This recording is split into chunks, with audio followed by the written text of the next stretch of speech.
Bueno, buenas tardes. Mi nombre es Cristian Cabezas y en esta presentación vamos a presentar la lectura de La ventaja competitiva de las naciones. Entonces el grupo está compuesto por Jorge Luis Castro Giraldo, Adalberto Cotes Nieto, Johnny Hernández Valencia y Laura Valentina Rodríguez Díaz. Entonces, para nuestra presentación vamos a hablar sobre la competitividad y algunos supuestos que trata la lectura, el incremento de la productividad y comercio internacional, el papel de las naciones, la estrategia de la empresa, el reto de la innovación y algunas conclusiones que se derivan pues, de la lectura. Entonces, en primer lugar, la lectura abre con esta pregunta: ¿por qué en la competencia internacional algunos países triunfan y otros fracasan? Y para dar una respuesta inicial a esa pregunta, nos hablan sobre estos supuestos. En primer lugar, que existe un fenómeno macroeconómico que está movido por factores y variables como los tipos de cambio, las tasas de interés y los déficits gubernamentales. Otro supuesto es que la competitividad va a estar en función de la mano de una obra barata y abundante, así moviendo a los países hacia adelante y destacándose sobre los demás. Otro de los supuestos es que en este caso la competitividad depende de la abundancia de recursos naturales y toman diferentes ejemplos dentro de la lectura en la cual diferentes países que están a la vanguardia y que están al frente de la economía mundial, precisamente son aquellos países que no cuentan con gran cantidad de recursos naturales, sino que aprovechan muy bien las estrategias y habilidades y procesos que ellos tienen justamente para ponerse a la vanguardia y para ponerse al frente pues, de los procesos económicos y macroeconómicos en el mundo. También nos dice que la competitividad influye sobre una manera sobre la política gubernamental, haciendo que diferentes entidades estatales pues estén en función de la economía y que se liberen diferentes regulaciones que se le ponen a los productos de una industria en particular. Puede ser que también la competitividad sea o hayan diferencias en los procedimientos administrativos, incluidas las relaciones entre los trabajadores y la empresa, lo que hace que en realidad pues una industria, una empresa, una organización esté a la vanguardia o esté adelante dentro de su industria y por eso sea altamente competitiva. Pero en realidad estos cinco supuestos pues están respondiendo a la pregunta de manera errónea. Entonces el autor nos habla de que la competitividad está mucho más relacionada con la capacidad de productividad que va a tener una organización, un estado o una empresa dentro de una industria en específico. En lo que tiene que ver con el incremento de la productividad del comercio internacional, una de las premisas es que no hay la necesidad de competir en nuevos mercados y complicados sectores industriales donde la productividad es mayor. Aquí es importante tener en cuenta que para participar en un comercio internacional se puede eliminar la necesidad de producir todos los bienes y servicios dentro de la misma nación.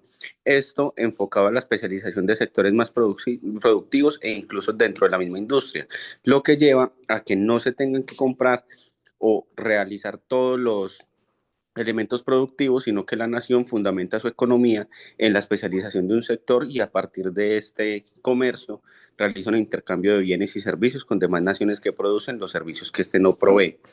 De otro lado, la pérdida de sectores e industrias a fin de que la economía progrese tiene que ver con esa misma especialización de la manufactura y la productividad de las naciones, enfocándose en lo que realmente son buenos de hacer y lo que efectivamente se puede producir en el país a partir de los recursos que se tenga. De otro lado, el estándar absoluto de productividad tiene que ver con la forma en que la industria produce todos los bienes y servicios y los comercializa. Aquí es importante también recalcar que debe haberse una especialización de los recursos humanos y un mejoramiento continuo de los procesos y procedimientos para competir de calidad y con una adecuada competitividad con los demás sectores y naciones. En cuanto al papel de las naciones, hay que tener en cuenta que los países, para que puedan triunfar internacionalmente mediante sus industrias o empresas, tienen que tener unos determinantes, son las características nacionales que forman el ambiente en el cual compiten algunas determinadas empresas. Entre estas tenemos situaciones de los factores, que es la posición del país en cuanto a factores de producción, como mano de obra especializada o infraestructura. Tenemos condiciones de la demanda, que es decir, el tipo de demanda nacional de los productos y servicios de una industria determinada. Tenemos las industrias correlativas o coayudantes, que es la presencia o ausencia en el país de industrias proveedoras e industrias correlacionadas competitivas a nivel internacional. Y por último tenemos las estrategias de la empresa, estructura y competencia, que hace relevancia a las condiciones nacionales que rigen para la creación, organización y administración de las diversas compañías y las modalidades en cuanto a estas se rigen para una competitividad ideal. Aparte, hay que tener en cuenta que las empresas logran ventajas de competitividad cuando los objetivos de los propietarios o administradores o gerentes llevan a una inversión sostenida, o sea, que no sea algo casual, sino que se dé a largo plazo. Hay algo que tener en cuenta es que los países con mayores probabilidades de triunfar en este ámbito de las industrias, de las empresas o sectores industriales, son aquellos donde pueden ejercer adecuadamente lo que llamamos el diamante nacional. ¿Qué quiere decir el diamante? El diamante nacional es un sistema donde existen refuerzos mutuos, en donde evidenciamos que existe la historia política y social, en donde influye en la pericia que se va acumulando en una nación y en la estructura institucional en cuyo seno opera pues la competencia. En estos aspectos una nación, pues algunos se denominan también culturales, pues pueden también separarse por factores ya sea políticos o sociales de determinada población. En cuanto a los factores culturales, son importantes dado que modelan el ambiente donde actúan las empresas o a qué sectores va dirigida la empresa o sus productos. Tenemos el azar. El azar, pues, y el gobierno influyen de manera que consideran el sistema nacional y son necesarias para complementar la teoría. O sea, es tener en cuenta que el azar y el gobierno van juntos para poder llevar a cabo toda la producción efectiva bajo la normativa del gobierno. Eso, acordémonos que las normativas también son cambiantes, pero esto se tiene que evidenciar mediante cómo la empresa puede asociarse pues con el gobierno, cómo puede estar influenciada por estos mismos organismos o leyes que sacan el gobierno pues cada vez que ellos la rigen. En cuanto a las estrategias de la empresa, por muy favorables que sean las circunstancias nacionales, una empresa no tiene garantizado el éxito. Aún en el mismo país, algunas compañías pueden prosperar y otras pueden fracasar. Las compañías de éxito internacional no son espectadoras pasivas en el proceso de crear ventaja competitiva. Están atrapadas en un proceso interminable de búsqueda de nuevas ventajas y de lucha para protegerla de sus competidoras. La actividad requerida para crear y sostener la ventaja competitiva a nivel internacional encierra unos desafíos y a menudo puede ser profundamente desagradable. Hay otras formas de obtener utilidades, como el apoyo gubernamental, colocarse atinadamente en el mercado sosteniendo bajo el nivel de la inversión y mantenerse apartado de las industrias de calibre internacional. Hay unas estrategias, dentro de esas la primera tenemos la ventaja competitiva, que nace fundamentalmente del mejoramiento de la innovación y del cambio. Las empresas aventajan a sus rivales internacionales porque caen en la cuenta de nuevos métodos para competir o encuentran nuevos y mejores medios para luchar dentro de los antiguos lineamientos. La innovación en términos estratégicos se define en un sentido muy amplio. Incluye, además de las tecnologías nuevas, métodos nuevos o maneras de hacer las cosas que a veces parecen bastante comunes.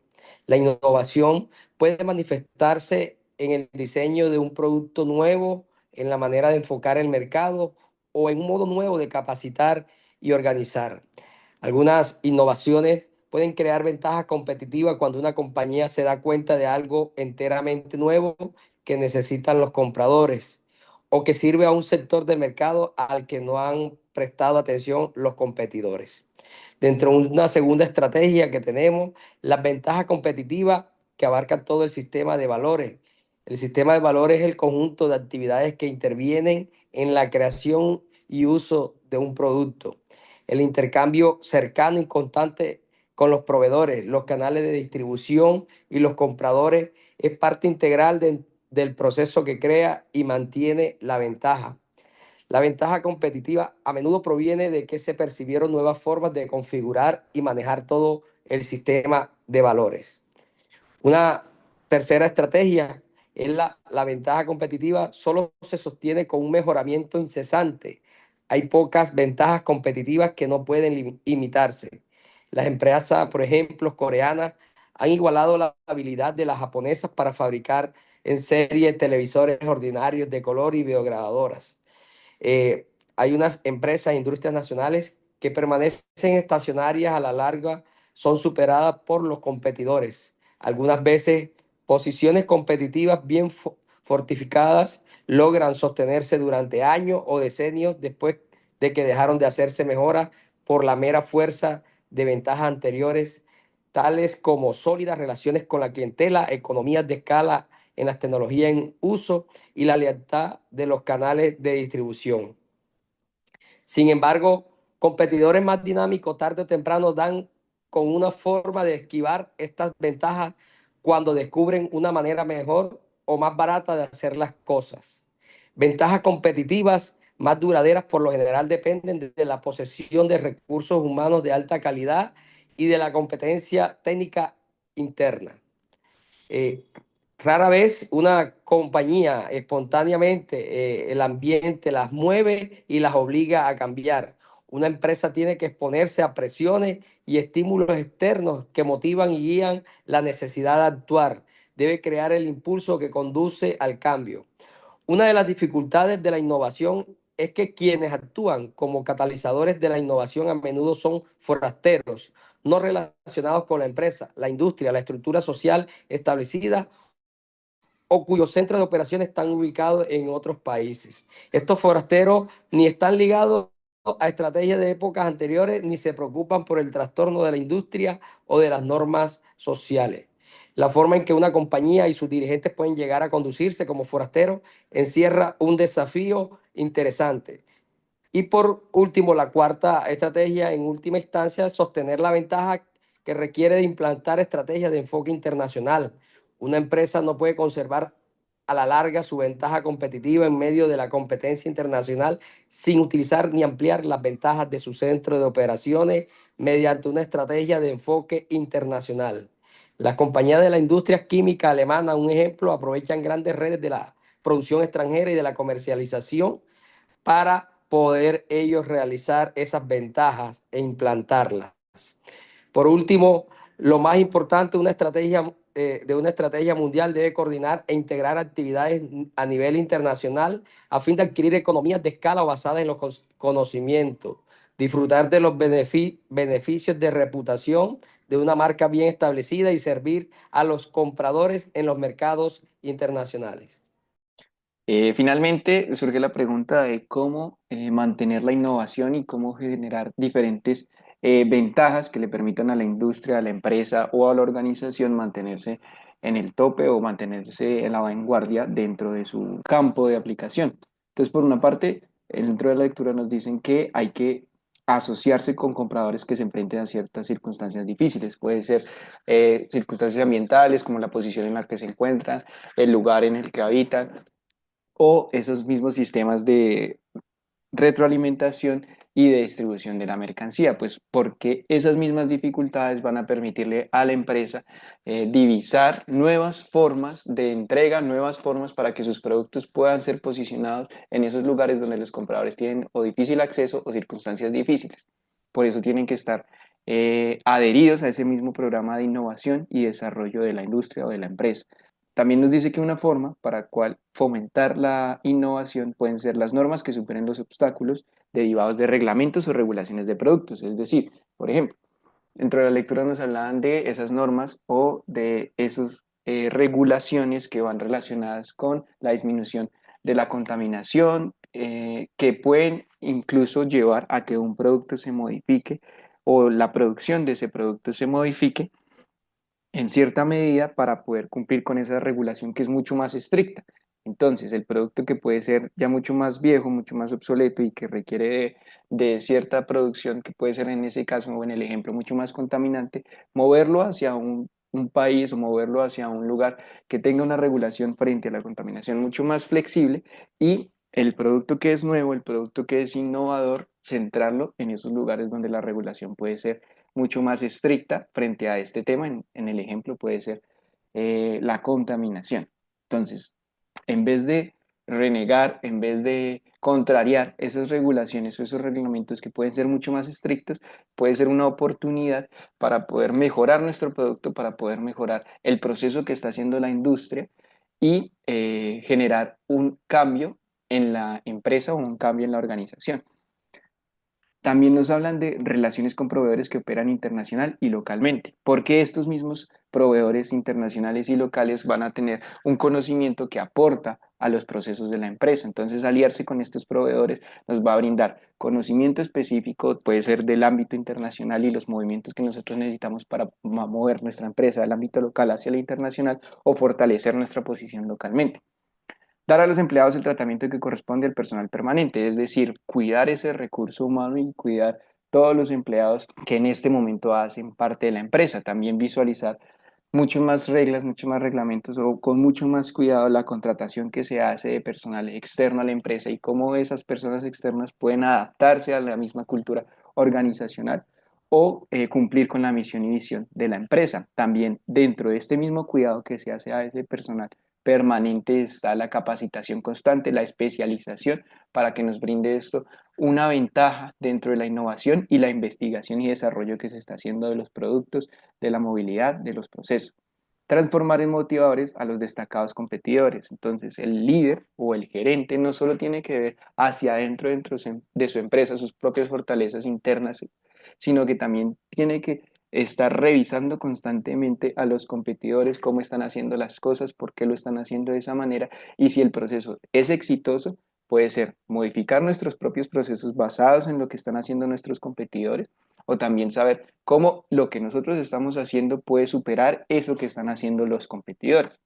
Por lo tanto, surgen dos grandes conclusiones de esta lectura. En primer lugar, los grandes dirigentes están influidos por el ambiente en el que trabajan, es decir, un gerente tiene que saber cuál es su contexto, sea local o internacional, cuál es mi posición y lugar en esta industria en la cual me estoy desempeñando para poder formular y establecer estrategias que incrementen mi productividad, así aumentar mi competitividad a nivel local, nacional, regional e internacional, que es mi contexto, y poder innovar dentro de los productos y procesos que estamos realizando. Y también la segunda conclusión sería, la capacidad de cualquier empresa para innovar depende del entorno en el cual se desarrolla. De nuevo, nuestro contexto es importante.